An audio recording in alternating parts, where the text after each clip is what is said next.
Magkano dito sa kanya?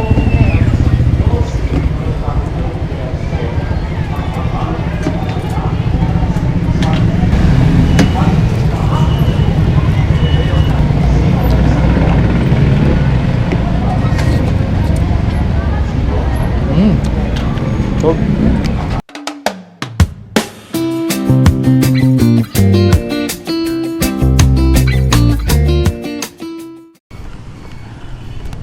Hoy, what's up mga laboy? Dito na tayo ulit. Dito ako ngayon sa Bunoy. Bali, kakasimula ako lang tumakbo. Nakaka 1 kilometer pa lang. Malapit lang to sa amin eh. So target natin ngayon, baka mag barangay loop lang tayo. Ewan kung barangay loop ba tawag doon. Basta dito tayo dadaan sa may C6. Tapos iikot lang tayo, labas natin service road. Wow! So yun.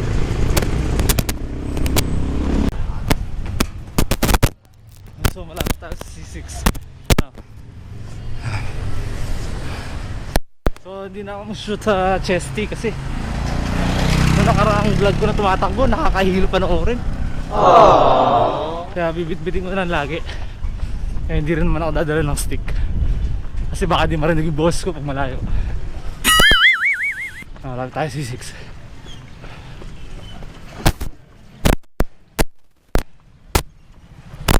Yun, kung napapansin yung mga laboy, no, nandito tayo sa kabilang side.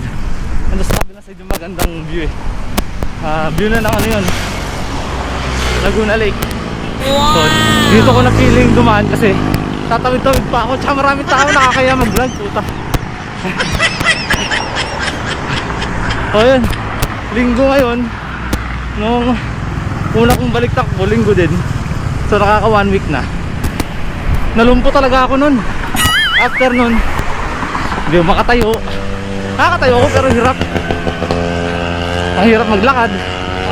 So nung nasundutan ko siya ng 5 kilometer takbo, Thursday na pa, Wednesday pa. Kasi nag-recover ako na nag-recover. Ayan.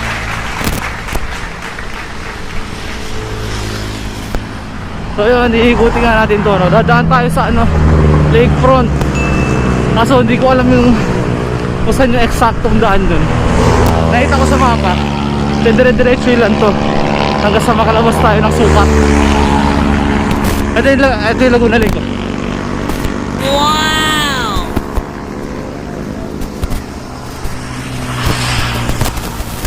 Ganda. Gusto ko sana dun kaso nahihiya ako mag-vlog dun eh.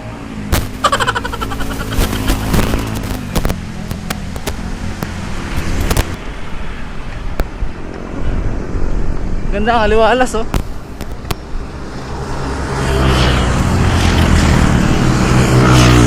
Okay, pan thumbnail. Wow! Sa pang thumbnail.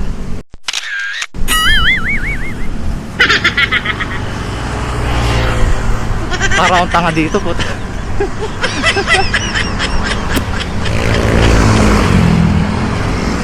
Tingin ko mas maganda dito sa kamay para hindi masyadong makalog.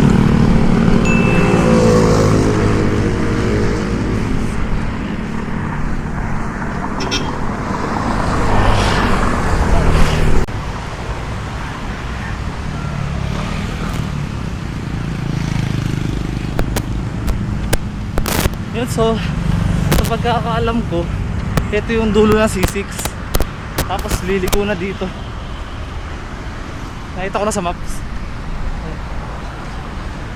Pasko pa rin, no? Yun, dito na tayo sa bagong bayan, Taguig City. Nakaka 5 kilometer na tayo simula sa bahay. Baka maganda yung pacing natin. Hindi mabagal, hindi mabilis. Kaya hindi ako makagawa na naman. So, tingin ko katagal tayo. Sana matapos natin itong loop. Ewan ko kung malapit na tayo sa lakefront kasi nung tinignan ko sa maps, parang sabi 7 kilometers daw simula sa amin. So feeling ko malapit na. Dito na tayo sukat. Doon na yung lakefront sa unahan. So 6.8 6.8 kilometer. Ano yung lakefront? Picture lang tayo dito pero hindi na tayo pasok sa loob.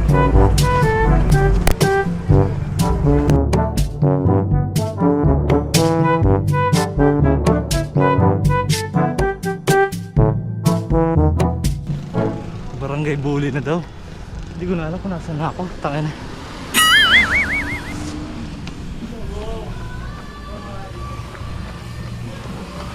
Ay, napatakbo ang takbo. Mag 10 kilometer na. Hindi ko alam kung saan yung highway. Lagi layo ko na nga. Dapat kumana na ako dito. Tara balik tayo. Ba't dito ako kumanan kanina? Kung di ako tumingin ng mapa, malamang muntin lupa na tayo.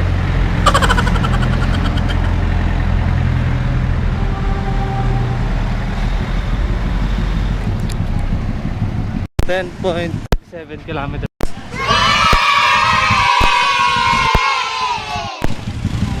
Ano oras ba?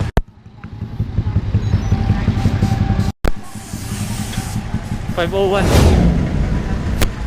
Ayos na rin. Actually ngayon lang ako nakatakbo dito sa may Sukat Crossing. Aliwalas pala.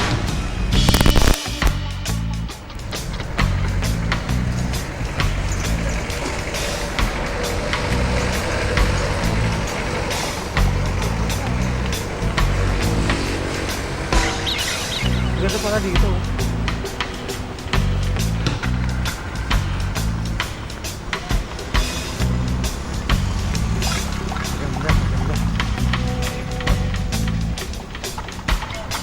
Madalas kasi pag nabumay kami na Joma, dito kami nag-i-stop, bumibili ng tubig.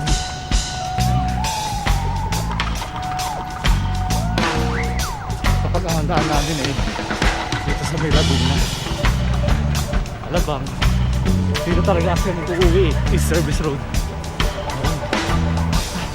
Pahon pala to. Nakakabangawin na na. Ngayon o. Ganda. Kitang-kita mo yung Laguna Lake.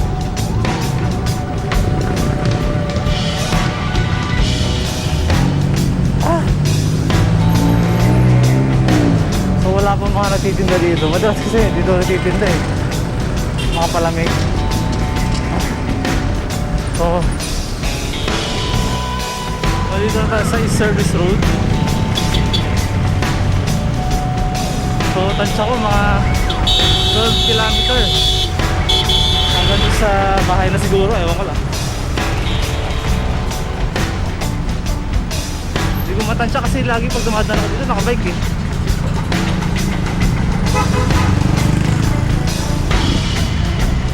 Patingin ko naman mga nasa 12 lang hanggang 15. Yan. Hindi na siguro lalampas ang 15 kilometer. So balik-takbo na tayo.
Kilometers 13.5.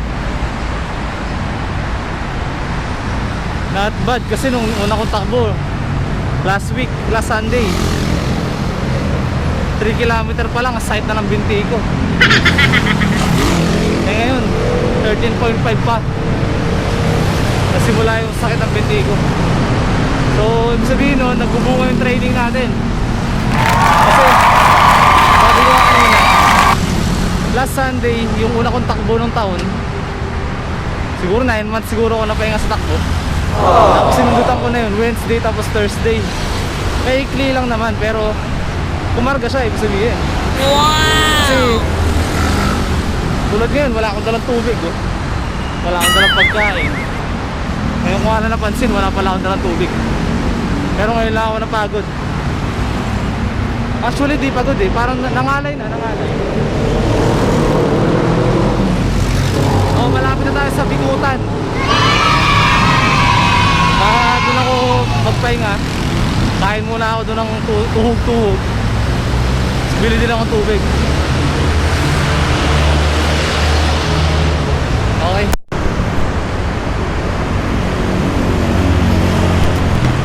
Bikutan. Bikutan na tayo. Traffic na.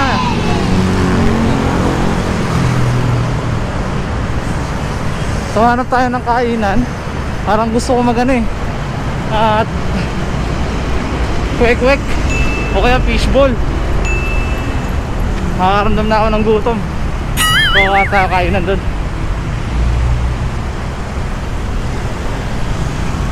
Oras ba? 5:35.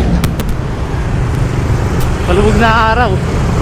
Nakaka 15 kilometer tayo. Wow! Nice, nice, nice. Woo!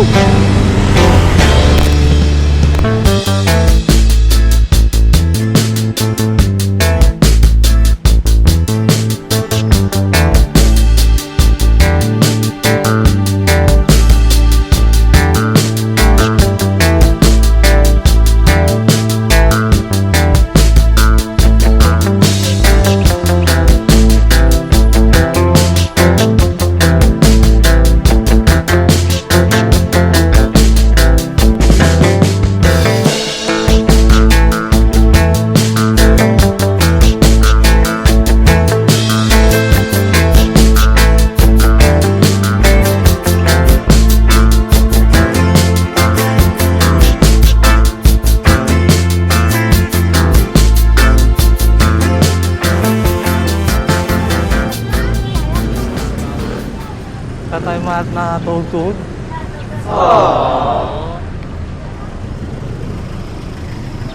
Wala. Hanap lang tayo sa kabila. Wala rin tuhog-tuhog. English burger na lang kaya ako.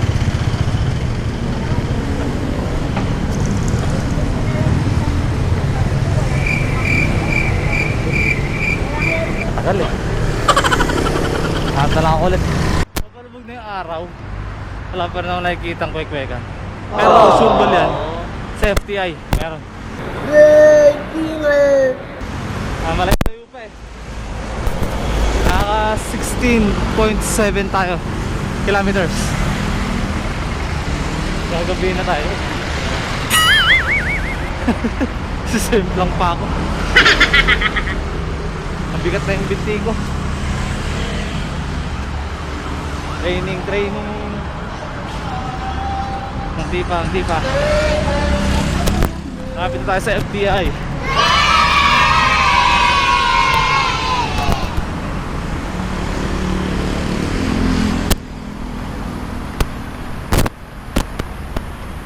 Nakakaramdam na ako ng uhaw tsaka gutom. Kanina kasi bigla ko lang naalala ko wala pala akong tubig. Bigla tuloy ako nauhaw. Nalimutan ko bumili.